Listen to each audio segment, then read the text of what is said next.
This is Mrs. Palmer Quay with the second video for Module 12. In this video, I'm going to talk about Boyles Law, Charles's Law, and the combined gas law, and do a sample calculation with each.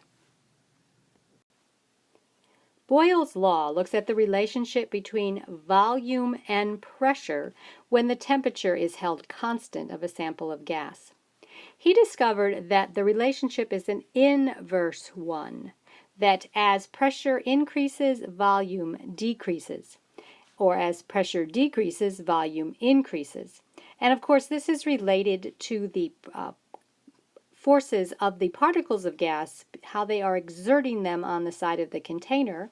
When there is lots of space, like there is in this larger volume, then the particles have to travel more distance, and there are fewer of them hitting the sides of the container because there's just a smaller number of sides, smaller square area of the side.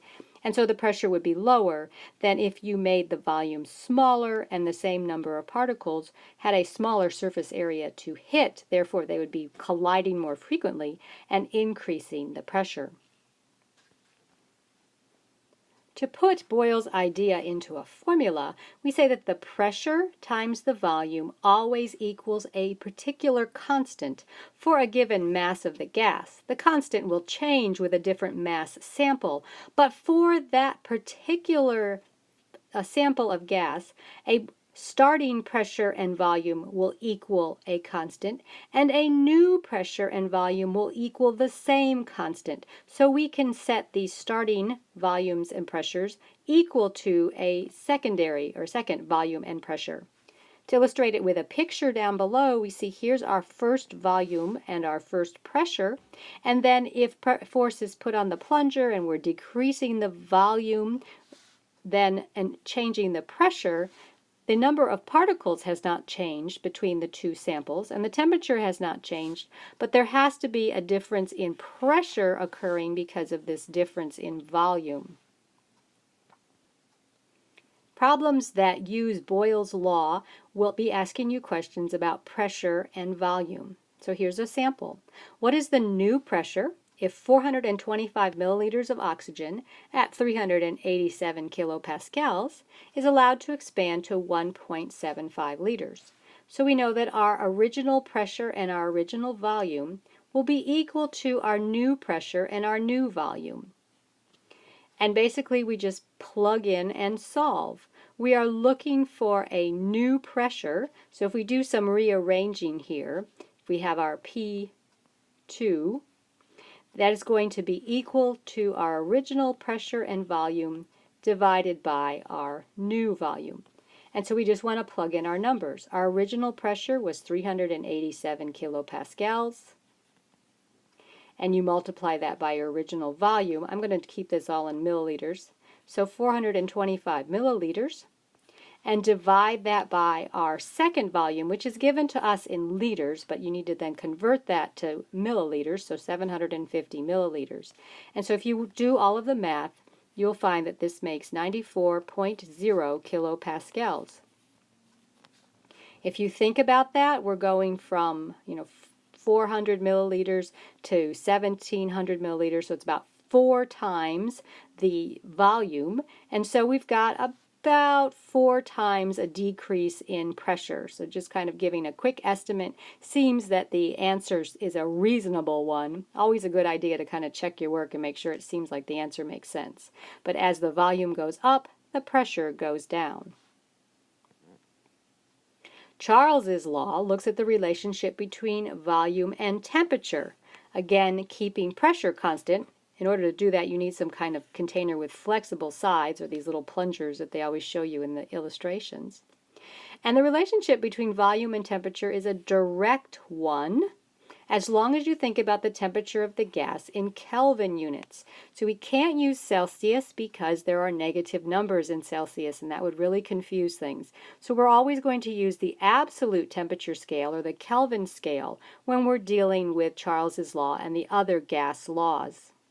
Charles's law is illustrated over here on the left, that if you increase the temperature, so we're going from negative 10 Celsius or 263 degrees Kelvin, or units, Kelvin units, to they have 250 degrees Celsius, but of course that's going to be 523 Kelvin units. So just to put these in the right temperature scale. But your volume is going to have to increase because you're going to have, again, that greater molecular energy, kinetic energy, greater molecular speed happening as those little particles are rolling around. Here's on the right, you can see a graph showing this nice direct relationship that as temperature increases, so does volume, and that's what Charles's law talks about. To write it in a formula, we have volume over temperature equaling the constant, because of course if the volume goes up, then the temperature also has to be going up in order to have your constant coming out the same. Similarly, you can have the original volume and temperature being equal to a new volume and temperature for a given sample of gas at a constant temperature. And it's illustrated down below where we have this temperature and this volume on our starting point. As you increase the temperature, then you'd have to increase the volume to compensate for that increase in kinetic energy of all those particles. So to do a calculation with Charles's law, we'll be looking at volume and temperature. So this one asks what happens with a balloon that is originally filled to a volume of 2.20 liters at 22 degrees Celsius. Well, if you heated it up to 71 degrees Celsius, what is the new volume? And so we have our volume 1 over temperature 1 being equal to volume 2 over temperature 2. We know we've got 22 degrees Celsius, and we have to convert that to Kelvin by adding 273 degrees. So we're going to end up with 295 Kelvin units for our 22 degrees Celsius, and it's heated to 71 degrees Celsius. Again, we have to add 273 to that to get 344 Kelvin. So don't forget your conversion, that at 0 degrees Celsius it's equal to 273 Kelvin units, and so you're always going to need to add 273 to your Celsius temperature in order to get Kelvin unit temperature. So to solve our problem, let's first do some rearranging. We're going to be looking at our new volume, our volume 2, and so that will be equal to volume 1 times temperature 2 divided by temperature 1. And so then we're just plugging in and solving. So our new volume is going to equal our old volume, which is 2.20 liters, times our new temperature, which is 344 Kelvin, divided by our old temperature, which is 295 Kelvin. So again, if you do the math, we're going to come up with an answer of 2.57 liters as the new volume when we have increased the temperature. So you see we've taken it from 2.2 liters at 295 degrees, and now we've gone to 2.5 liters at 344 degrees, showing a direct relationship. Increasing the temperature increases the volume. And finally, you can smash these two formulas together, Boyles Law and Charles's Law, to create the combined gas law, which will deal with pressure and volume and temperature all in one formula. So that if you just basically overlay our pressure and volume relationship with our volume and temperature relationship between Boyles and Charles's law, we get the combined gas law, which lets us to look at changes in any one of these three components as you look at a given sample of gas. Here's an example of a combined gas law problem.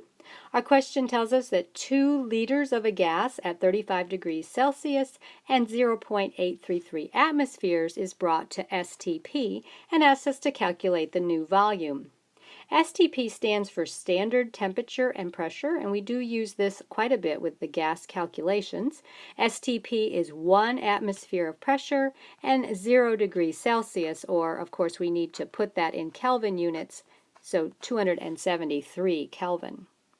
So our problem, our combined gas law, tells us that P1V1 over T1 is equal to P2V2 over T2. And so we're going to rearrange this again to solve for our volume our second volume. So our second volume is going to be equal to our first pressure times our first volume times our second temperature divided by our first temperature times our second pressure. So once you move everything around, it's just basically plug it in and solve it. Our first pressure was 0.833 atmospheres. Our first volume was 2.0 liters. Our second temperature, of course, now we've got to go and make sure everything's in Kelvin units, and since it's STP, it's just 273 Kelvin because it's 0 degrees Celsius. And then we divide all that by our first temperature, which was 308 Kelvin units, if you go ahead and do the calculation, and our new pressure, which is going to be 1 atmosphere. And so this, by the time you get all this set up, then it's just using the calculator to solve, and we find that we have 1.48 liters of gas volume at this new temperature and pressure. So this gives you the examples of the calculations for doing Boyles Law and Charles's Law and the combined gas law. Pretty much once you have the formulas in your head, then it's simple to plug things in. The most important thing to remember is that you need to convert to Kelvin units. Do not keep it in Celsius. Be sure you are only working in Kelvin when you do these calculations for the gas laws.